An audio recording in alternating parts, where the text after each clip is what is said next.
Good morning students, welcome in my class 6 maths. बेटा 26 अक्टूबर से आपके पेपर स्टार्ट है SA1 के, और जो आपका सिलेबस आ रहा है इस बार एग्जाम में SA1 में, वो सिलेबस है एक्सरसाइज 1, 2, 3, 4 और 5। अब आप कहोगे कि सर 5 तो हमारा स्टार्ट ही नहीं हुआ, हमने किया ही नहीं अभी तक। तो आपको 5 चैप्टर में ज़्यादा कुछ नहीं पढ़ना, जितना आज की क्लास में मैं करवा दूं उतना ही आपका एग्जाम में आएगा। तो देखिए आज हम स्टार्ट करते हैं एक्सरसाइज 5, और एक्सरसाइज 5 में क्या है? एक्सरसाइज 5 में है understanding elementary shapes. Different types के लाइंस के बारे में, एंगल्स के बारे में डिस्कस करेंगे। तो सबसे पहले मैं एक वर्ड लेता हूं जिसका नाम है पॉइंट। क्या लिया मैंने? पॉइंट। अब पॉइंट मतलब जैसे मैंने एक डॉट बना दिया जिसकी ना थिकनेस होती है, ना विड्थ होती है, ना जिसकी ब्रेड्थ होती है, वही आपका क्या हो गया? पॉइंट हो गया। अब इस पॉइंट से आपने एक ऐसे रे ड्रॉ की, रे एल, तो वो क्या हो गई? रे हो गई। और अगर मैं कहूं कि इस पॉइंट ए से इस पॉइंट बी तक, यहां से यहां तक मैंने फिक्स कर दिया कि ये 1 सेंटीमीटर है, तो ये आपका लाइन सेगमेंट हो गया। क्या हो गया? लाइन सेगमेंट हो गया। ठीक है, तो देखिए हम एंगल्स के बारे में डिस्कस करेंगे, बहुत ही ध्यान से समझना है आपको। देखिए बेटा, पहला है एंगल्स में जीरो एंगल। जीरो एंगल, अब जीरो एंगल मतलब मान लीजिए आपकी एक स्ट्रेट लाइन है और इस पॉइंट O से आपने एक लाइन ड्रॉ की, मान लीजिए ये, इसी के ऊपर एक और लाइन ड्रॉ की, तो उस टाइम कितना एंगल बना? उसी लाइन के ऊपर आपने दूसरी लाइन ड्रॉ की तो हो गया आपका जीरो एंगल, स्टार्ट ही नहीं हुआ। ठीक है, दूसरा देखिए आप स्ट्रेट एंगल।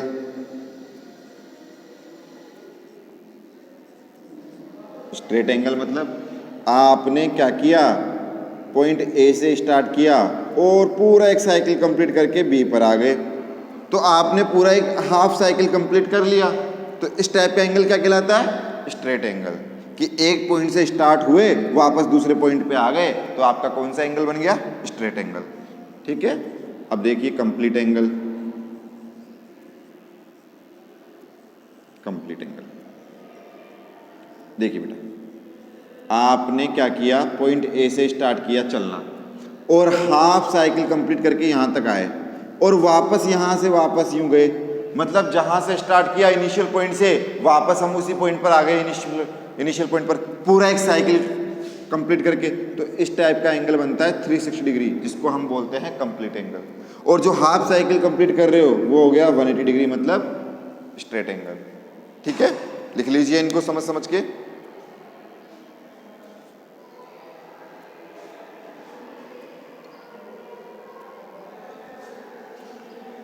ठीक है, अगर इसी में आप 4th नंबर का राइट एंगल,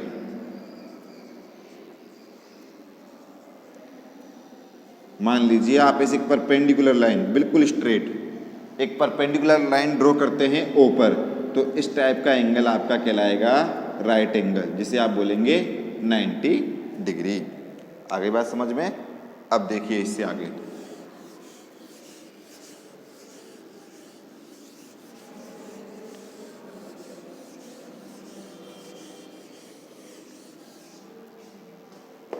इससे आगे देखिए बेटा, acute angle. Acute angle definition आपकी बुक में लिखी हुई है। ठीक है, ध्यान से पढ़ लेना उसे। ठीक है बेटा, देखिए अभी आपने एक लाइन ड्रॉ की और आपने 90 का एंगल बनाया, तो जो एंगल 90 से लेस देन होंगे, क्या लिखेंगे? Less than 90 degree. Less than 90 degree, जो एंगल 90 से लेस देन हो। एग्जाम्पल फॉर O से लेकर हमने एक एंगल बना दिया ऐसे A तक, तो ऐसा एंगल जो 90 से कम हो, वो सारे एंगल्स क्या कहलाते हैं? Acute angle. अब ये तो हो गया 90 से कम। अब मान लीजिए 90 से ज़्यादा हो, तो उसे कहेंगे आप ऑब्ट्यूज एंगल। क्या कहेंगे बेटा? Obtuse angle. ये 90 से ज़्यादा बना दिया आपने। ठीक है, तो आपका ऐसा एंगल कहलाएगा ऑब्ट्यूज एंगल। आ गई बात समझ में अच्छे से? ठीक है बेटा, वेरी गुड।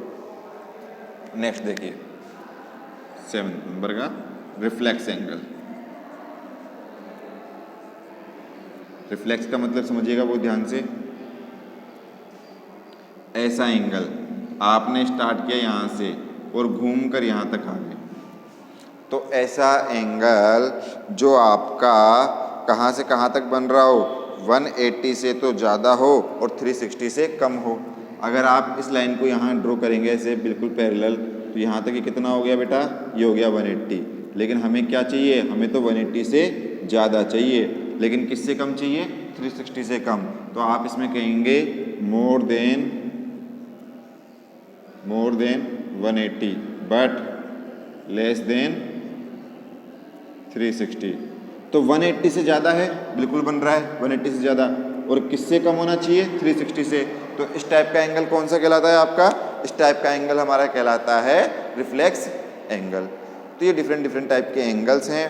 पहला हमने पढ़ा राइट एंगल, राइट एंगल के बाद हमने पढ़ा स्ट्रेट एंगल, स्ट्रेट एंगल के बाद हमने कंप्लीट एंगल पढ़ा, फिर एक्यूट एंगल, फिर ऑब्ट्यूज, फिर रिफ्लेक्स एंगल। आगे बात समझ में।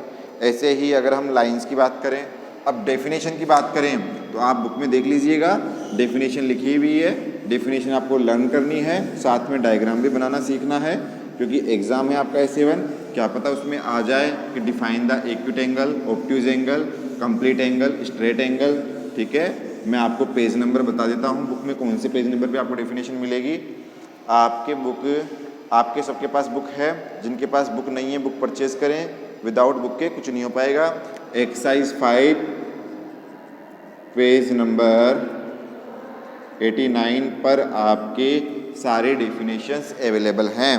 सारे डेफिनेशन कौन कौन सी, जीरो एंगल की, राइट एंगल की, स्ट्रेट एंगल की, कंप्लीट एंगल की, एक्यूट एंगल, ऑप्टिज और रिफ्लेक्स एंगल की। ठीक है, इन एंगल्स के बारे में आपको रीड करना है, डेफिनेशन लर्न करनी है, डायग्राम बनाना है अगर एग्जाम में आता है तो। ठीक है, तो आपका जो 5th चैप्टर है, 5th चैप्टर में सिर्फ इंट्रोडक्शन के बारे में ही डिस्कस करेंगे हम, क्योंकि इंट्रोडक्शन में जितना भी डिस्कस किया हमने, क्या डिस्कस किया, पहले हमने डिस्कस किया कौन से एंगल के बारे में, जीरो एंगल के बारे में। ठीक है, इसकी डेफिनेशन आपको कहाँ मिलेगी, पेज नंबर 89 पर, एक्सरसाइज 5। दूसरा हमने डिस्कस किया बेटा राइट एंगल। थर्ड हमने डिस्कस किया बेटा स्ट्रेट एंगल। फोर्थ हमने डिस्कस किया बेटा कौन सा, कंप्लीट एंगल। फिफ्थ हमने डिस्कस किया बेटा कौन सा, एक्यूट एंगल। और 6 हमने किया ऑब्ट्यूज एंगल। और 7 नंबर का हमने किया बेटा रिफ्लेक्स एंगल।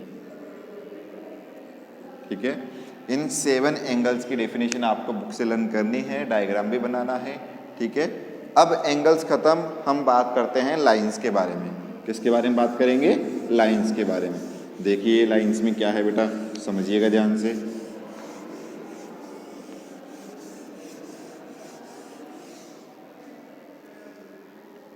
देखिए लाइंस, अभी हमने बात की फर्स्ट लाइन सेगमेंट की, कि लाइन सेगमेंट कैसे, कि इनिशियल पॉइंट ए से स्टार्ट किया चलना और हम कहाँ तक गए, बी तक। तो इनिशियल पॉइंट पता हो, फाइनल पॉइंट पता हो, ए से स्टार्ट किया और कहाँ तक गए, बी तक, तो हमें इनिशियल पॉइंट भी पता है, हमारा स्टार्टिंग पॉइंट पता है और लास्ट पॉइंट भी पता है। तो ऐसी रेज को क्या बोलते हैं हम, लाइन सेगमेंट। दूसरी आपकी होती है बेटा parallel line. Parallel line, parallel line का मतलब हुआ कि एक ऐसी दो लाइंस जिनका कोई भी कॉमन पॉइंट नहीं हो। कॉमन पॉइंट नहीं हो मतलब ऐसी दो लाइंस जो कभी भी एक दूसरे को इंटरसेक्ट नहीं करेंगी। अगर आप और आपका फ्रेंड चलना स्टार्ट करते हैं किसी रोड पर, तो देखिए दोनों के बीच में डिस्टेंस है 2 मीटर। आप यहाँ तक चलकर आ गए तब भी डिस्टेंस 2 मीटर रहेगी। आप घर पहुँच जाओगे तब भी डिस्टेंस कितनी रहेगी, 2 मीटर। मतलब आपने स्कूल से चलना स्टार्ट किया है ना, तो दोनों के बीच में डिस्टेंस कितनी, 2 मीटर 2 मीटर 2 मीटर। घर पहुंच जाओगे तब भी 2 मीटर। तो ऐसी लाइंस जिनका कोई कॉमन पॉइंट नहीं आता उन्हें कहते हैं हम पैरेलल लाइंस। तीसरी लाइन है आपकी बेटा इंटरसेक्टिंग लाइन। कौन सी line, intersecting lines. Intersecting lines का मतलब हुआ ऐसी लाइंस जो एक दूसरे को किसी कॉमन पॉइंट पर क्या करती हो, कट करती हो। और उस पॉइंट को बोलते हैं इंटरसेक्टिंग पॉइंट। इंटरसेक्टिंग पॉइंट, ठीक है। ऐसी लाइंस जिनका एक कॉमन पॉइंट होता है उन्हें हम इंटरसेक्टिंग लाइंस कहते हैं, ठीक है। तो ये बेसिक इंट्रोडक्शन था आपका, इतना ही आपके सिलेबस में है, इतना ही एग्जाम में आएगा, इससे ज़्यादा 5th चैप्टर में कुछ नहीं करना। एग्जाम के लिए बेस्ट ऑफ लक, अच्छे से पेपर करना है विदाउट चीटिंग किए। ओके बेटा, थैंक यू सो मच बेटा।